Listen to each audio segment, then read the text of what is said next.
Let me guess, I'm sure you came with a Royal Enfield. No way. What do you have then? I have a 1600 GT. You walk too fast for me, I'm out of breath.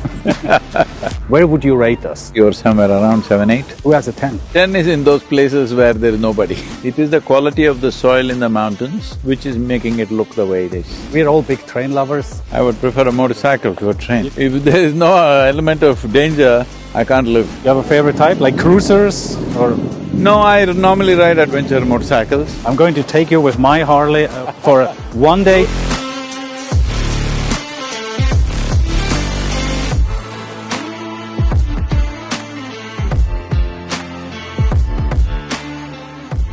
It's the first time you've been to Geneva? No, I've been here many times. You have been? Always short trips, longer trips? Always short trip. One day in, one day out. Ah, it's a pity. Have you been to other parts in Switzerland? I've been to Davos, of course. Of course, yeah. Zurich. That's about it. Okay. So what's your impression of this trip in Switzerland so far? Well, all the events have gone very well. We had an event with Economic Forum, we had UN events, we had an event with the Indian Permanent Mission here for the UN.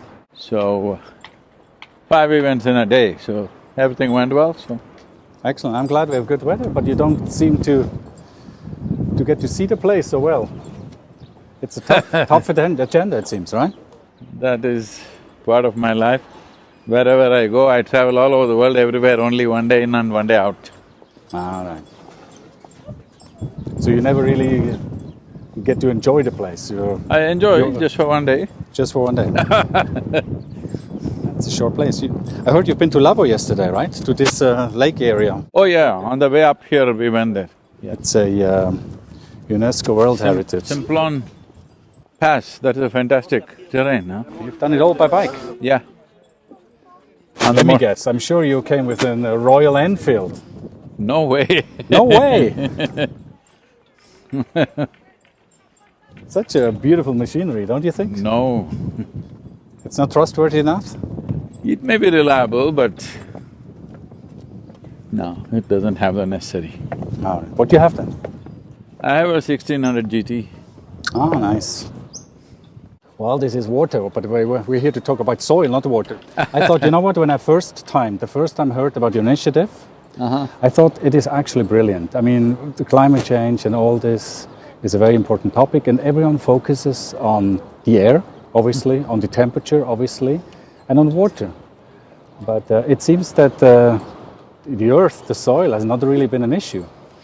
Oh, it's the most serious issue. For some reason, everybody's been avoiding it. If temperature is the issue, well, in this country you may not understand. If you come to a tropical country, you stand in the hot sun for an hour, then go under the tree shade, you will understand what's climate change, right there. Well, we see it sometimes with the glaciers and with the snowfall, but you're right. I mean, of course, it's a discomfort, but it's not an existent threat. That's probably a difference. So, this is something that we are not attending to in the last 1,000 years. Photosynthesis, which is the basis of our life here. Because before photosynthesis started, somewhere around 1 billion years ago, they say, the Earth's oxygen, the atmospheric oxygen content was only a shade over 1%. Today it is 21%. Only because of that we are all here, all this complex life has happened. But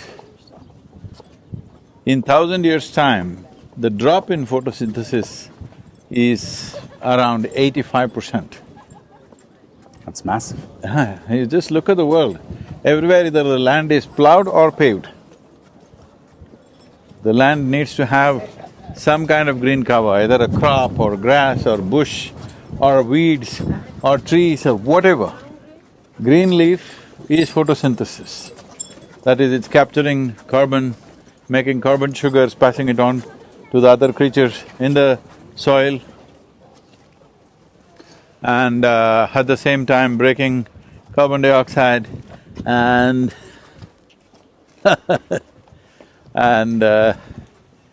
making, releasing oxygen for us. What we inhale, they exhale. What we exhale, they inhale. So one half of your lungs is hanging up there on the tree, not this tree. There's no leaf right now. Not yet. Not yet. A couple of weeks there will be. Yes. That's an interesting thing. You know, initially before, I was actually a farm boy. You walk too fast for me, I'm out of breath. What I was just going to say, my father has a small farm, a tiny farm. But it was always interesting because he told me when we did the field that the key is the machines, the tractors who are basically, the earth becomes more and more compact, and then it obviously impacts the growth. But what you're saying makes total sense. If you drive heavy machinery, where the tires go, they crush the soil structure and make it compact, which squeezes everything out of it. Because only when the soil contains moisture, other life can thrive. Right. If you squeeze it down and crush it, then other life cannot thrive. Not only that, when we plow the land, we are plowing with the machinery, we are plowing anywhere between 12 to 14 inches. But most of the life that is responsible for our existence here is within 12 to 15 inches or maximum 18 inches. That is being seriously damaged when you open it up and leave it open to the sun. So, bringing back green cover crops… Can I ask you, what do you tell the farmers? I mean, usually they plow it in order to mix old used mineral earth with new ones. So what's then the alternative to plowing? If they plant cover crops when the breaks are there for the crop, that would take care of it. And if you create enough humus, the organisms will take care of it. All the organisms will turn things around. They're every day doing it, trillions of them, they're just constantly working to turn things around. Root system will do that. Root system will percolate into everything and allow things to move. Worms and other things will do that. Life there will do it. Right. We are in a rush, so we try to do it ourselves and damage everything. Now, let me ask you something. I mean, you know, we are the tourism organization of Switzerland. We are obviously caring very much about it. We have, as I would say, in sustainable DNA, we are recycling and taking care of our landscape and our nature for a long time. Obviously not enough, but we're trying to do our best. Now, we have always focused also, as I mentioned before, on temperature. We focused on air and water. Now what… Better the tourism department focus on temperature. If this becomes a hot place, who will come to Switzerland? Well, exactly. And after all, it's Switzerland alone will obviously not solve it, but it's a good point for the tourism industry. Now, what I'm trying to say is, what leverages, what tools does the tourism industry have to protect the soil, to focus on the soil? Because this is actually a muscle we have not been training very well in lately. See, that's the whole thing. We are trying to handle everything with a keyhole vision. Tourism is separate, agriculture is separate, this is separate, that is separate. The land, the atmosphere, water, everything happens as one. And if you keep all those things together well, then people will come because it's pleasant. People are coming here because they love Switzerland. They're coming here because it's pleasant to their eyes, pleasant to their skin, pleasant to their experience. That's why they're coming. Right. So that pleasantness… And because of the Bollywood movies. If you must maintain that pleasantness, if that pleasantness is kept, people will keep coming. That's what sustainability is. If this becomes not so pleasant, why will people come? Exactly. That's what you're trying to… You know, it's sometimes… obviously it's… So I'm saying that can't be handled like a compartment. That's an overall well-being of the atmosphere, which involves soil very much. It's a main thing, main piece. Of course, if you handle soil, water, air, other things will be taken care of. And above all, the cultural aspects, like we went to that vineyard. Now that place is under heritage, which is good on one level. At the same time, it's so sad, what is a natural part of this country has now to be protected like an archive. Well, you can use it, you can actually go and experience it, that's the whole key. It's not a museum, we're not putting a bubble over it, but I think it raises awareness, that's definitely No, the good thing. I'm not against it, I said it's really good. But at the same time, that's how the whole country should have been.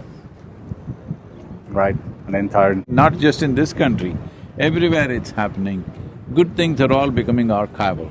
Right. We need to see how to make it normal, you know? Do you think a good way to raise awareness of the importance of soil would be the local products? I mean, things that grow locally. I mean, now you've just been at the vineyard, so the wine in that example, or plants, locally grown products could raise the awareness. Definitely an attraction. But today, tourists also have become like this. They come to Switzerland and they want to eat pizza. They come to Switzerland and they will go to McDonald's, all right? So… Less and less, luckily, we realize, less and less.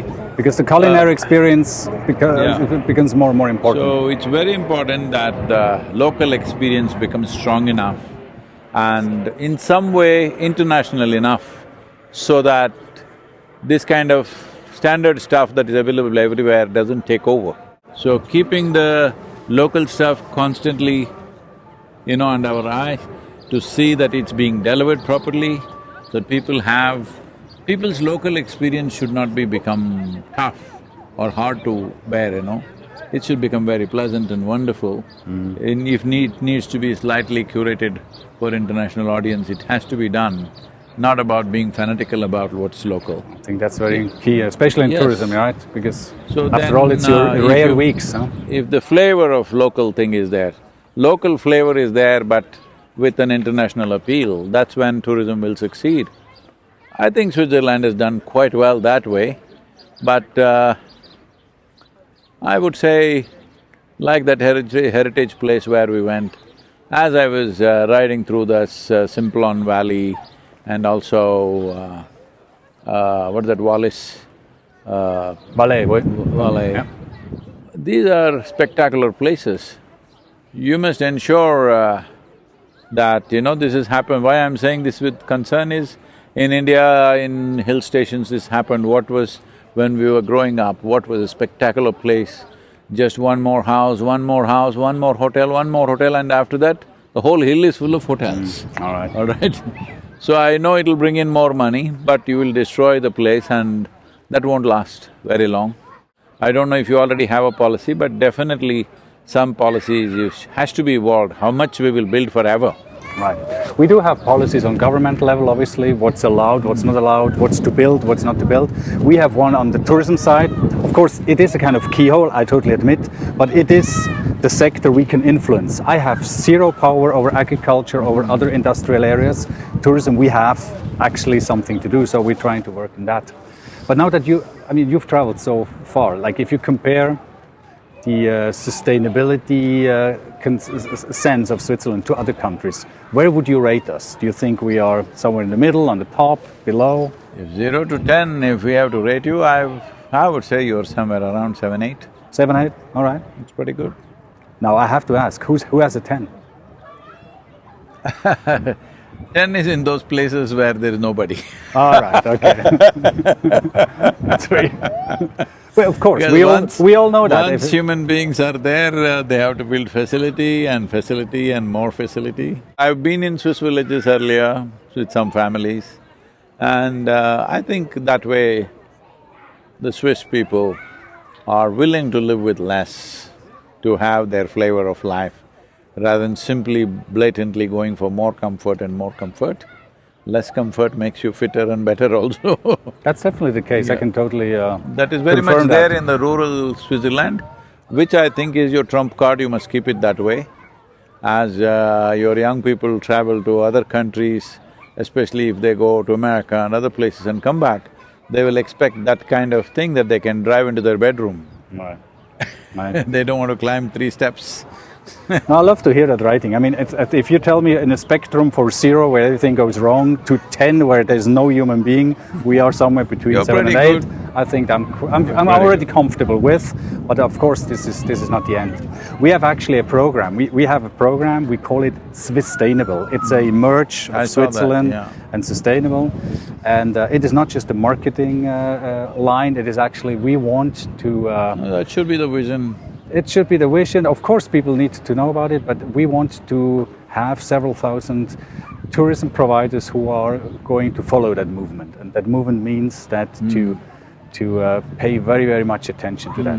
And again, I have to say, I think the topic of soil has not really caught our attention so far. So I think your trip has already you must bring it into your attention, because it is the quality of the soil in the mountains which is making it look the way it is. That's correct. If that goes away, it won't look like that. Right. Well, you have snow-capped mountains, that's a different thing. The snow-capped mountain looks beautiful only on top of the green slopes. It's just like that, it's bare and snow-capped, that won't look nice. Yeah. So I'm saying to preserve the beauty of the place, which is your main draw, I think you're getting 3 or 4 times more tourists than your population. Yeah. You know, I worked before I did this job. I was a tourism director in alpine destinations, and only then I realized we do actually have a law in the Swiss Alps that the farmers are not allowed to cut the grass, the first grass, until the mid of June. Obviously, for the reason of diversity, to make sure that they're not putting too much pressure on the soil, and they're being compensated for that because they say, "Hey, listen, if I cut it earlier, then I can have 1 or 2 more cuts." And they're being compensated for that. So that's, I liked that Just idea. a visual pleasure of the tourists, because that's on top. they're more in number than the population. Yeah, of course, of course. So I think bringing the population's cooperation into tourism is most important. See, right now a certain segment of tourists are coming. Even low-budget tourists, if they have to come, they must have homestays all over Switzerland. That culture has to develop, that people can come and safely stay with families, that you could certify them, you know, that these are the families you could stay with like this. If 500,000 families register, you don't have to build more buildings. In the same buildings, more tourists will stay. See, now tourism, let's say instead of 3 times, let's say 6 times your population start coming. You have to welcome them, but you must see how to avoid more building, more infrastructure. The existing infrastructure, how to manage them, we must see, otherwise there's no end to hotels. People will want everything. So you think in that case, construction of infrastructure is one of the key components to… Yes, in a small nation like this, if you build too much, then see, if you build a road, it's not just the road, all the surrounding areas also will go. You can't just keep it naturally beautiful and just have a highway. You'll have to build so much,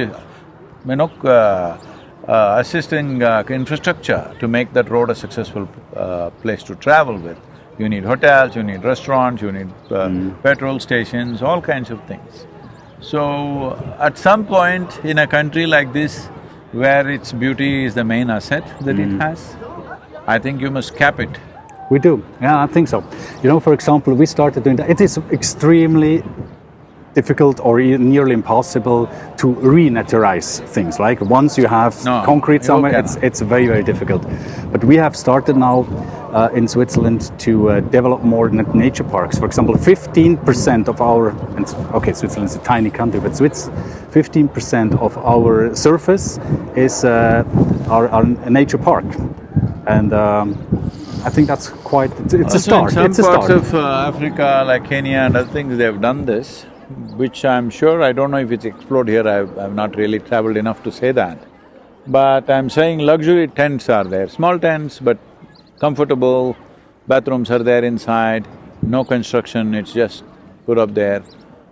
Younger people want to experience the weather also, they don't want to be in 25 degrees centigrade all the time. They want certain to comfort has to be there. Yeah. So, tents like that which are not completely exposing you, it is safe and protects you, but at the same time gives you an experience of that.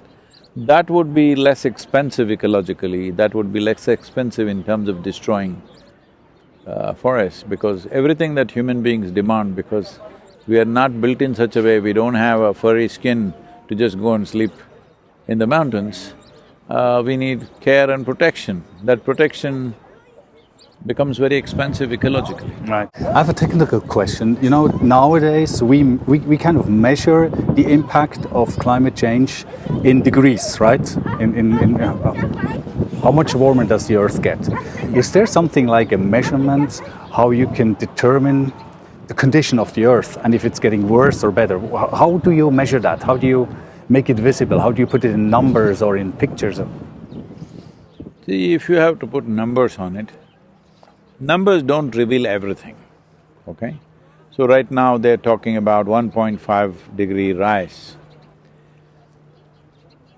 How I see it is, if more and more land is exposed to the sun, both in terms of plowed land and paved land, once it goes to a certain point, after that it may snowball much faster than your calculations, simply it may just go. Right now, I have seen this happening in Himalayas, where I've been trekking since the age of 19, 27 years, every year I trek there. And I'd seen these mountains in all seasons. Never were these mountains ever bare, always snow-clad, even in peak summer. But now if you go, snow is there only for 4, 5, 6 months. Rest of the time it's just bare black peaks. Once it gets there, it'll move so fast after that. So what do we do? See, essentially what we do is, sun is the only source of heating that we have. And on a cold day we're glad he's out, on a hot day we don't want him. That's our issue. So, what is coming, yes, that ozone layer, whatever was there, that… fortunately that's one thing we've fixed to some extent. Now the next thing is, how much sunlight falls on the ground? How much sunlight falls on the green leaf? If it falls on the green leaf, carbon dioxide becomes carbon sugars and oxygen. If it falls on the ground, it multiplies the carbon emissions and methane emissions. So, how much land at a given time is exposed to sun? If we can measure this, anyway we have satellites all over the place. Today, how much land is exposed? How much is under green cover? Tomorrow they plow, more may be there. Another day there is a crop, less may be exposed. So if this measure is there, that we have, let us say, this many million square kilometers are today exposed to the sun, what season is it? What is the intensity of the sun? So like this we could measure. If you do this, which right now nobody is looking at in that direction, I've spoken to a few people, but they've all gotten into this carbon particle thing. I'm not saying it's not significant, that is also important.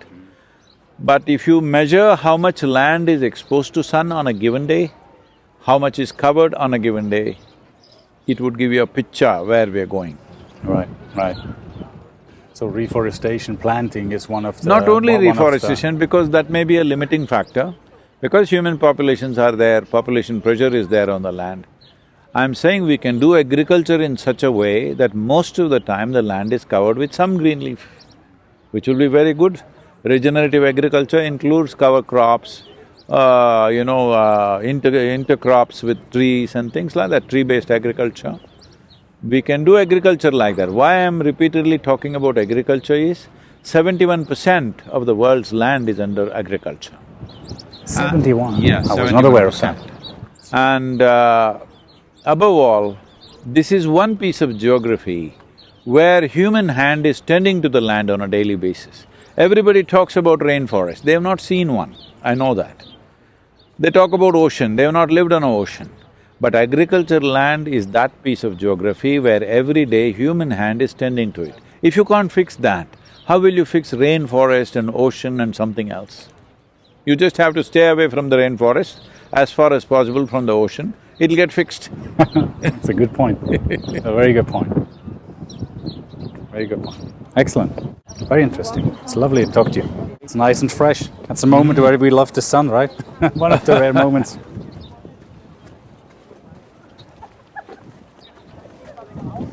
What's your next station? Where are you heading from here? Tomorrow morning I'm leaving for Fontainebleau, is that it? How do you say it? Fontainebleau, yeah. Fontainebleau? That's just outside Paris? So, yeah, I'm speaking at the university there, and in the night I'm riding to the Paris. It's a beautiful place. It's nice.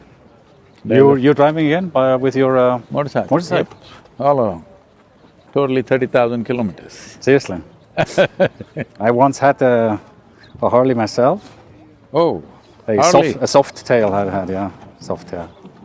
And, They have now also an e-Harley. Have you seen it or heard it? Yeah, yeah, Well, recently, obviously it doesn't when take I you was that at far. this vineyard, Bastian, Yeah? he had a e-Harley. Oh, he did. He Yeah. did. He did. He's a lovely person. He's Yes. a great guy.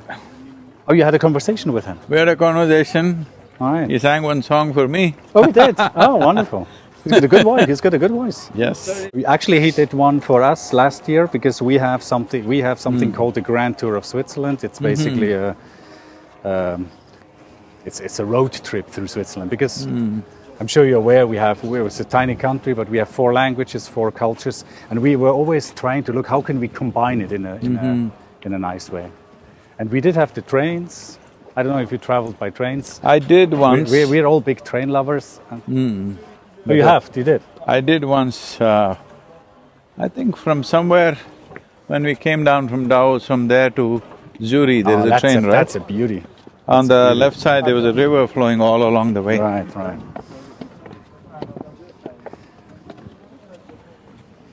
Now, traveling through the Swiss mountains on a train is just fabulous because you feel so protected. You know, you have the mountains out there.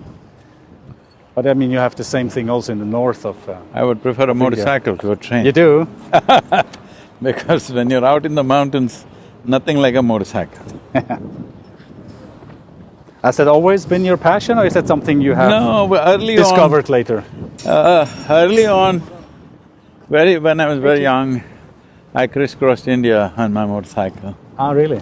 But after tell me, that, is it safe? Because I have to say, I mean, I told you, I lived for almost a year in Mumbai. if it's safe, why would I do it? And I felt not safe, to be honest. You didn't get me. If it's safe, why would I do it? Oh, okay. If Quite there's, adventurous. if there's no element of danger, I can't live. And you had always been lucky. You had always. I rode for about literally 4.5, 5 years. I lived on a motorcycle at one time. All right. After that 32 years, I never touched a motorcycle, not even thought of one. But now, about 5 years ago, we were doing this rally for rivers. When I went to Bangalore, in that area everybody knows about my motorcycling past. So somebody brought one motorcycle and said, Sadhguru, why don't you ride? I said, over 30 years I have not even touched a motorcycle, how am I going to ride? Then I went and sat on it. I realized I haven't lost a day. It's like riding a bike. I haven't lost a day. Since then I've been traveling everywhere on a motorcycle, last 5 years. Do you have a favorite type? You have a favorite type, like cruisers or? No, I normally ride adventure motorcycles. This is like a sports tourer, what I have. This is very long distances. Right. Especially, this is my motorcycle from United States. So there the roads are such… So that bike actually travels with you? Only for this Oh, for event. this one here, okay. But it's not the one you have in India, which you flew over? No, this is from US I brought it. Oh yeah, okay. Yeah, in US we have a large center. Ah, right, okay. Do you notice any difference when you ride in Europe? Well, obviously from England to Europe you hopefully noticed one difference. I have no issue with right and left because I always go from India to United States and just… when I get off in the airport, I either ride or drive, so I have no problem with that right-left. So, next time you come here, I really hope you have more time than just one day. I'm going to take you with my Harley for a one-day… Don't make me ride a Harley. No, I'm me on my Harley, because we're going to take a one-day trip. Just give me one day of your time, or half a day, and I'm going to show you a wonderful pass, because we have the Gotthard Pass. In the middle of Switzerland, we have a pass which is actually separating the north from the south. It's called the Gotthard. We have a long, long tunnel going through it. But we have a beautiful, windy, serpentine road. It's the classic. It's called the Tremola. Why would I like to do that on a Harley, man? No, not a Harley, on yours. I'm Yes. saying, I was just saying that I accompany with on my Harley. Let's get an Africa Twin or something. Yeah, that's a good choice too. That's a good choice too. This, well, we're talking about soil, but there we have a wonderful, it's called the jet d'eau, the Jet water, d'eau. the jet d'eau, the French word for water jet. And I think I learned a lot about soil. I'm really happy that Switzerland Tourism learned a lot from this part, and we're definitely going to pay more attention to this. And And I think this is going to bring us very much forward. Thank you so much, Sadhguru. Don't kill the nation with too much modernity, keep it as it is, because that's what will be most valuable in future. Everybody will be tired of gadgets and zoomy cars and everything. People will want something where they can feel the soil, they can feel the land, they can feel the water. That's what will be valuable for the future, because everywhere else everything will be there. If we go that way in the name of development, I think that will last for 25-30 years, and after that it'll go down. Sustainability, if you're talking, Swiss-tainability. Swiss-tainability. So maintain this Swiss flavor. Will do. Thank you so much. Thank you. Excellent, thank you. Wonderful.